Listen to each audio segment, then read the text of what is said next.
Hello everyone, Fantasy Flight Games has released a load of cards that are going to be in the Shadows of the Galaxy Star Wars Unlimited set. Let's jump in and take a look.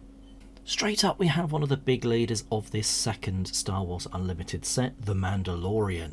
In this, it really wants to be playing upgrades, as when you do, you can exhaust the Mandalorian to exhaust an enemy unit with 4 or less health points. He also gets into play when you've only got 6 or more resources, so that doesn't take too long. Next up we have Fenric Shand, the Loyal Sharpshooter.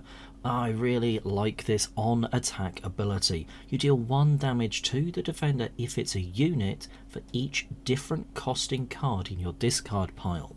Now, there's some cards that allow you to discard and you're just going to have spent stuff during the game. So this is a really cool one that, you know, those event cards and extra stuff that's going in your discard pile is adding to your damage. Boom, here we have Wrecker from the Bad Batch. Overwhelm ability, no text on that, but also a when played ability. And this allows you to defeat a friendly resource and then deal 5 damage to a ground unit. That's a really cool one, and I think it's one of those cards that you may just want to try and bounce back into your hand just for that when played ability. Hunter, also from the Bad Batch. Now this one, the action actually costs you a resource. When you reveal a resource you control, if it shares a name with a friendly unique unit, you return it to the owner's hand and put the top card of your deck there as a resource.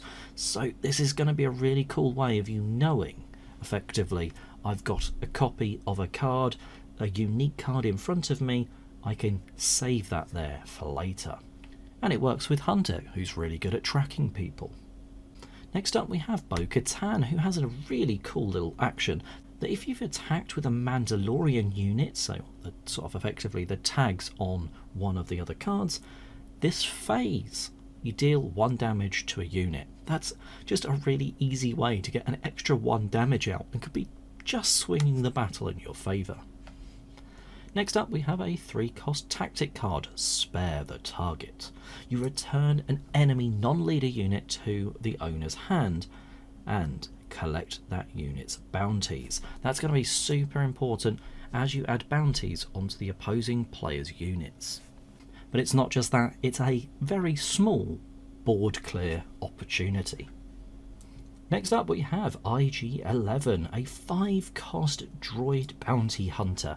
Now what I think is really interesting about this one is not necessarily just the capturing thing of being able to damage, sort of splash damage of 3 damage to each enemy ground unit, it's the on attack. You can deal 3 damage to a damaged ground unit. So you're going to be wanting to target specific ground units with this, and I like that in cards. Next up we have Follower of the Way, a ground unit that's only costing 2. But what I really like is when this unit is upgraded, it gets +1/+1.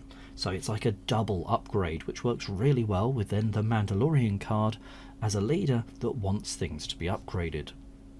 Next up we have the Dodgy Doctor, and a ground unit that costs 2. He is apparently wanted on 12 systems.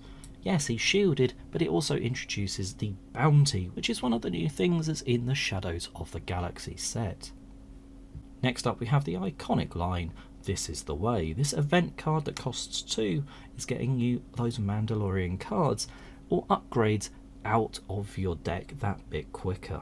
This just combos with the Mandalorian and some of the Mandalorians. And finally we have Crosshair, because good soldiers follow orders. This has 2 different actions that you can be taking. You could be spending to upgrade the damage that it can output, or effectively takes out something from distance rather than attacking, dealing damage in a slightly different way via this action. So that's going to make him a really strong ground unit to have in your deck.